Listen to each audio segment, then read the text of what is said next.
It started out as a normal day, or at least as normal as my life had been since I married Lisa. We'd been planning the wedding for months, dreaming about a future that honestly I thought was secure. I remember the way the sunlight hit her hair that morning. She looked radiant, like everything was perfect. That's why I didn't question it when she seemed a little tense, a little more withdrawn than usual. Maybe I should have noticed then, but I was too caught up in the excitement. We met at a small cafe downtown, the one we always went to when we wanted to escape our busy lives. She was already waiting, tapping her fingers on the table, her face a little pale.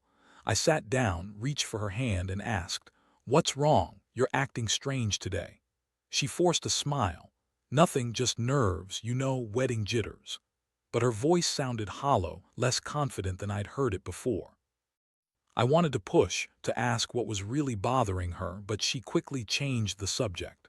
We spent the next hour talking about the wedding plans, the guest list, the music. Everything seemed normal on the surface, but I couldn't shake the feeling that something was off. The night before the wedding, I stayed at her place. We stayed up late, laughing at old stories, sealing the last few details. As I was about to head to bed, I noticed something tucked away in her jewelry box. It was a tiny black velvet pouch I'd never seen before. Curiosity got the better of me. I gently opened it, and my stomach dropped. Inside were two hotel room keys, one with her name, the other with a different name I didn't recognize. My pulse started racing. I stared at them, feeling like I'd been punched in the gut. My mind spun with questions. Who was she with? Why did she hide these keys? The room wasn't far, just a few blocks from her apartment. The evidence was right there in my hand, but I didn't move. I just sat there, frozen, my fingers trembling. The next morning was a blur. I couldn't sleep. My hands kept trembling as I looked at her, trying to read her face. She was nervous, I could tell.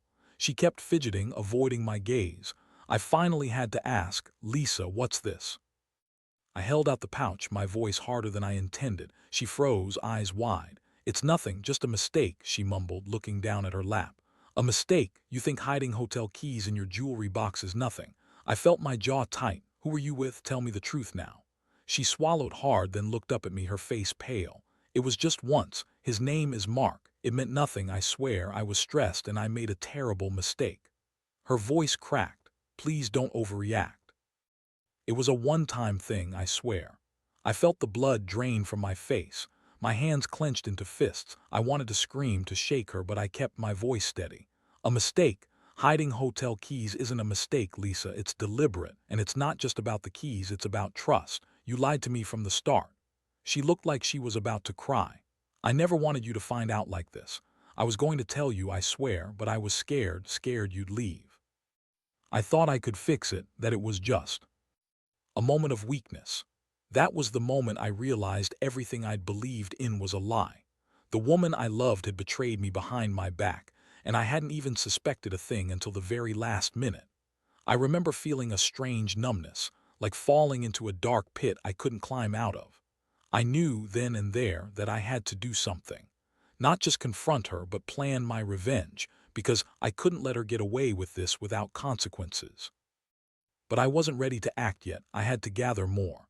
I needed proof, more than just hotel keys. I needed to see what she was hiding, find out if this was just a one-time slip or part of something bigger. So I decided to wait. I'd watch her, learn her routines, find her weak spots. I had to be smart about this. I wasn't going to just lose everything. I was going to make sure she paid. And that's when I started planning. The seeds of revenge were planted, all because of that moment, standing there with her trembling, vulnerable face, revealing her betrayal. I could feel the anger boiling inside me. But I kept my composure. I would get my justice. I had to. Over the next few days, I kept my cool on the outside, but was a storm of thoughts inside. Every time I saw her, I felt my jaw tighten. Her voice, her touch, everything about her now seemed tainted, like a bad smell that wouldn't wash away. I couldn't believe I married someone who could betray me like that. The hotel keys still burned in my pocket, like a hot coal I couldn't drop. I knew I had to dig deeper. I needed more evidence, more confirmation that this wasn't a one-time mistake but part of a pattern. I started watching her routine closely, paying attention to her phone, her texts, anything that might reveal more. She kept her phone closed, clamped to her side like a secret weapon. I saw her glance at it constantly, texting late at night, hiding the screen when I entered the room. That's when I decided I needed to get into her phone, no matter what it took. One night, I waited until she was asleep. I slipped out of bed silently and reached for her phone on the bedside table. My heart pounded, palms slick. I knew it was a breach of trust, tarred my conscience, but I also knew I couldn't let her get away with this, not without consequences. I unlocked her phone using a password I had guessed earlier, her birthday. It was stupid to assume she'd change it, and sure enough, it opened easily. I scrolled through her messages, her emails, her social media. The first thing I saw was a series of texts with Mark, mostly flirtatious, some quite explicit. I read about their plans, how she was going to meet him again, how guilty she felt, yet how she couldn't resist the allure of whatever that was with him. I felt my stomach turn. My fists clenched so tight my knuckles ached. I was furious, but I kept reading. I needed everything. She told me it was just once. Bullshit. This wasn't a mistake, it was a pattern, and I had to be sure, so I kept digging. Her emails, her social media comments, everything pointed toward the same thing. She'd been lying from the start. I was seething. When I finally put her phone back where I found it, I felt a strange mixture of triumph and nausea. The proof was there in black and white. This was no coincidence. She'd been sneaking around, lying to my face, betraying everything we'd built. I knew now that I couldn't trust her anymore, not even for a second. I sat in the dark, hands trembling, trying to process the flood of emotions. The betrayal cut so deep it felt like a knife twisting in my gut. But I wasn't a fool. I had everything I needed to make her pay, proof that this wasn't just a mistake, but a deliberate act of deception. I had to be careful, though. She was clever, and I didn't want her to suspect I was onto her. That's when I began crafting my plan. I'd let her believe I was still in the dark, playing the innocent husband. Meanwhile, I'd set the trap. I'd gather even more evidence, get inside her head, and figure out her next move. She thought she was in control, but I was about to turn the tables. I'd make sure she regretted ever crossing me. I kept telling myself I was doing this for justice, but really it was about revenge. About regaining control, about punishing her for the pain she'd caused. She wanted to hide her affair, keep it secret, but I was going to expose her, make her feel the same betrayal she'd handed me. Now was the time to act. I started thinking about the next step, how to confront her in a way that she wouldn't see coming. I would need to catch her red-handed, so I set up a little surveillance, nothing obvious, just enough to keep tabs. I had my way of tracking her without her knowing. I had to be patient. Patience was my best weapon now. The feeling of betrayal was still fresh, but I didn't let it consume me. I knew I had to stay calm, focused, and precise. I'd waited years for this moment, years of trust now shattered. I was about to make her regret it all. The game was on. I could almost taste the revenge, heavy and bitter but sweet in its anticipation. I just had to wait for her next move. And when she slipped up again, because I knew she would, I'd be ready. The waiting was the hardest part. Every day I watched her go through her normal routine, pretending I didn't know what I knew. She'd leave in the mornings, usually with an excuse, work, errands, sometimes just meeting a friend. But I knew better. I watched her, kept tabs from a distance, waiting for that inevitable slip-up. I needed something concrete, something irrefutable that would seal her fate. One afternoon she left early and I decided to follow her. I kept just enough distance behind her, feeling my heart race with each step. She drove to a nearby office building, an upscale, glass-fronted place that I'd never seen before. I parked a few blocks away, blended into a small coffee shop, and kept my eye on the building. I saw her walk in with a man I recognized from her social media. Mark. The same guy from the hotel room, the one she'd told me was just a mistake. My stomach clenched, and a cold sweat broke out on my forehead. This wasn't just a one-time slip-up. It was ongoing. She was actively sneaking around, playing me for a fool. My fists clenched harder as I watched her sit across from him in that sleek office. She looked relaxed, unaware that I was watching her through a window. I kept my gaze on her, feeling every fiber of my body tighten with anger. Then I saw her lean in, whisper something. Mark smiled, reached over, and gently touched her hand. That's when I saw her slip something into her pocket, something small, shiny. My blood went cold. I couldn't tell what it was, but I knew it was important. I snapped a quick photo with my phone, my fingers trembling. I had enough evidence now. She was lying, betraying me again and again, and I had to act before she covered her tracks even more. I stayed for a few more minutes, then quietly slipped away, my mind racing through what to do next. Back home, I reviewed everything. The photo, the text, the hotel keys, all evidence that she'd been hiding something serious. I felt a strange mix of relief and rage. Relief that I was finally seeing the full picture, rage that she'd lied to my face for so long. I knew I couldn't confront her yet, not with emotion blinding me. I had to be strategic, careful. That night I sat in the dark, holding the photo in my hand.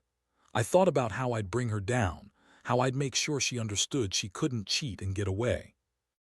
With it, I wasn't just angry, I was furious. Each breath I took felt heavier, more loaded with intent. I had a few options, but I knew what I wanted, to turn this around on her, to make her realize what she'd lost. The next day, I started orchestrating my plan. I reached out to a private investigator friend just to get a little extra info about her whereabouts, her habits. I didn't want her to suspect anything, so I kept it vague. I just needed confirmation that she was still sneaking around. Meanwhile, I continued to gather my own evidence, watching her every move. My heart was pounding all day.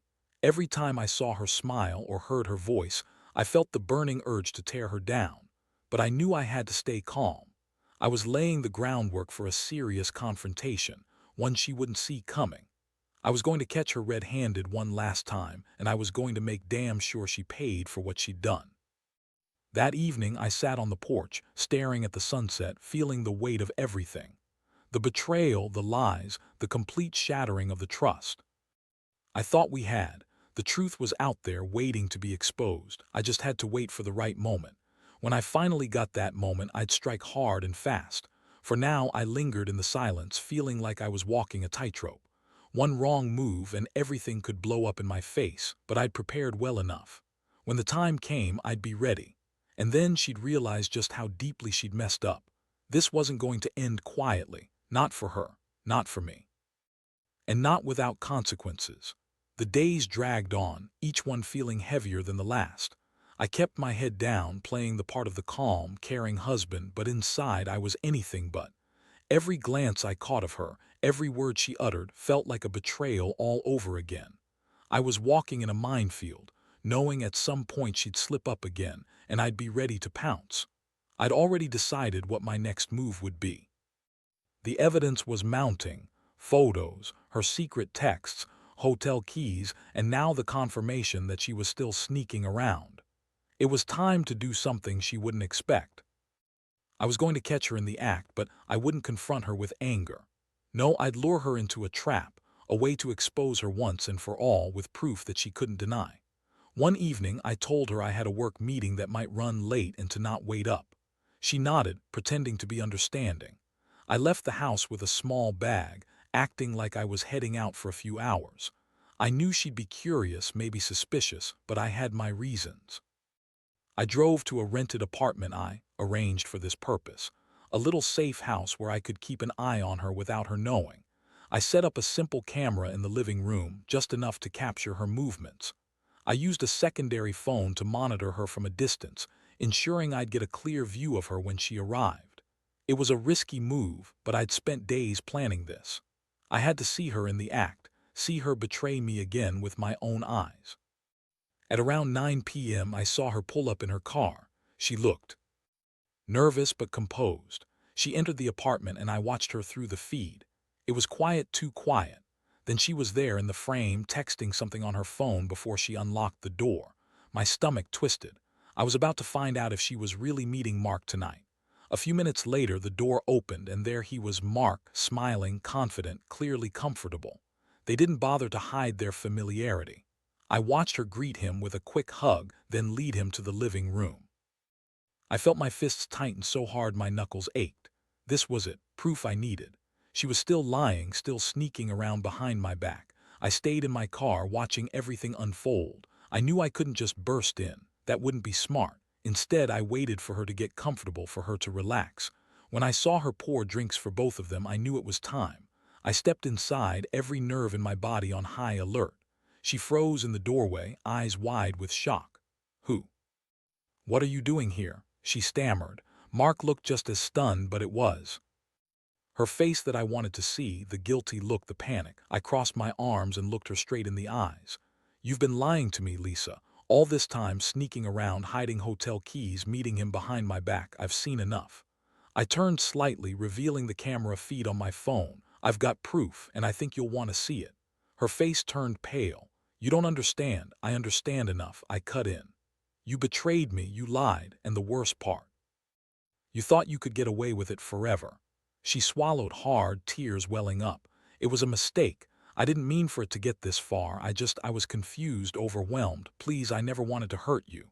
"Too late for that," I said coldly. I handed her the phone with the footage. "This is what you've been hiding, and now I want you gone. I want you to pack your things and leave. I'm done." Her shoulders sagged. She looked broken, defeated. Mark looked uncomfortable but didn't say a word. I knew this wasn't just about catching her. It was about making her understand the gravity of what she'd done and that I wasn't going to tolerate it anymore. "Fine," she whispered, voice trembling. "I'll leave, but I swear it was just a moment of weakness. I didn't mean for it to turn into this." "I don't want to hear excuses," I said sharply. "Just get out and don't come back."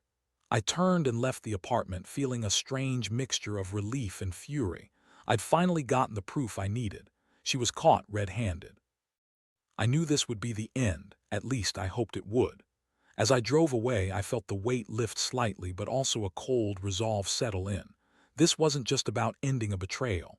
It was about making her pay for every lie, every moment she crossed the line. She thought she could cheat and get away with it. Not anymore.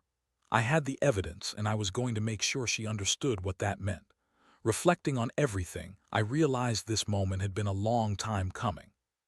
Trust, once broken, is nearly impossible to repair. The only way forward was to cut ties cleanly, and I was ready to do just that. The next step was formal, getting rid of the keys, ending everything. Because some betrayals don't leave room for apologies. They leave scars, permanent ones. After she packed her things and left that night, I sat alone in the house, feeling the strange quiet that follows chaos. The air was thick, almost suffocating, like I'd been holding my breath for too long. I looked around at the empty rooms, the half-unpacked suitcases, and the silence that had swallowed the house whole. For the first time in a long while, I felt a weird sense of clarity. This wasn't just about revenge anymore. It was about finally taking control. I walked over to the jewelry box where I'd found the hotel keys. I opened it again, staring at the little pouch that had started all this madness. My fingers trembled as I reached for it, feeling the weight of what I was about to do. I knew I couldn't keep them, those keys, the evidence of her deceit. They were a symbol of her betrayal, and I didn't want them haunting me. I took a deep breath, then snapped the pouch open. I held the keys in my palm, feeling the cold metal bite into my skin. A part of me thought about throwing them away, flushing them down the toilet forever. But I knew that wouldn't be enough. I wanted her to feel what I felt, to see what she'd done. So I did something I hadn't planned at first. I walked out to the backyard where the old oak tree stood, its branches stretching wide. I found a sturdy branch, wrapped the keys in a small piece of cloth I had in my pocket, and gently tied them to the branch with a piece of twine. As I stepped back to look at my work, I realized that this small gesture was my way of putting an end to her lies. A symbol of her betrayal, hanging up there, out of sight but never forgotten. I watched the keys sway gently in the breeze, the metal catching the last light of the setting sun. I felt a strange sense of closure. To me, this was the final act of release. I knew some would see it as petty, symbolic at best, but to me it was necessary. It was my way of saying, this is over. Had let her go, and I was reclaiming what was left of myself. I closed the backyard gate, feeling the cold metal latch click shut. The house was quiet again, but now it felt like a place of new beginnings. That night I sat on the porch in the dark, listening to the faint rustle of leaves. My mind replayed everything, the lies, the betrayal, the confrontation. I felt a strange mix of relief and bitterness. I'd stopped her before she could hurt me more, before she could destroy what little remained of my trust. And now I was left to pick up the pieces, to figure out what came next. I realized that revenge, no matter how satisfying in the moment, couldn't fix everything. But it could give me closure. It could remind me I wasn't helpless, that I had some control after all. I'd given her a taste of what it felt like to be betrayed, and I had taken back my dignity in the process. Tomorrow, I'd start the cleanup, canceling joint accounts, changing passwords, and making sure she had no way back. I'd file the paperwork to end the marriage, finally free from the lie I'd been living. As I sat there in the dark, I knew I'd be okay. Better, even. Because sometimes the only way to move forward is to cut ties with everything that's been holding you back. And that's exactly what I plan to do. No more secrets, no more lies. Just a clean break and a fresh start. Sometimes you have to burn the old to make way for the new. The next morning, I woke up with a clarity I hadn't felt in months. The house was eerily silent, the kind of silence that makes you realize how much noise betrayal had brought into my life. I got up, went straight to the desk, and started making the calls that would finally finalize everything. Canceled joint accounts, informed the bank, and began the process of divorce paperwork. It was time to officially sever the tie and move on. Before I left the house for good, I grabbed the keys I'd tied to the branch in the backyard. I held them in my hand for a moment, feeling the cold metal, knowing I'd never see them again. I walked outside, looked up at the tree, and then, with deliberate force, I threw the keys into the trash can. I watched them land with a dull clang. No more symbols of her deceit, no more ties to her lies. I crossed the driveway and paused at the front door. My heart pounded with a strange mixture of relief and finality. This was it, the end of an era. I reached into my pocket, pulling out the small envelope I'd prepared the night before. Inside was a simple note. For the pain and betrayal, this is my closure. I'm done. I sealed it with a single firm stamp and dropped it in the mailbox. Standing there, I finally felt the weight lift off my shoulders. I'd taken back control and I'd done it my way. I didn't need to shout or fight. My actions had spoken louder than words. I'd exposed her, made her face her own lies, and now I was walking away, free from the lies she'd tried to bury me in. As I turned to leave, I looked back at the house one last time. I saw the empty rooms, the shadows cast by the early morning sun, and I knew I'd been right to take action. Trust was broken beyond repair, but I'd reclaimed my dignity. I'd confronted her, revealed her secrets, and in the process found my own strength. Walking away from that house, I felt a strange sense of peace. The anger and hurt still lingered, but they no longer controlled me. I realized that sometimes the best revenge isn't just punishing someone, it's reclaiming your life, your happiness, and your future. That day, I closed a chapter filled with betrayal, and I opened a new one where I set the terms. Looking back, I understand now that trust is fragile, and once broken, it's almost impossible to repair. But what you can do is take back your power and choose how you respond. I chose clarity, closure, and moving forward. That's the real victory. Not in revenge, though it's tempting, but in reclaiming your peace and dignity. And that's what I did.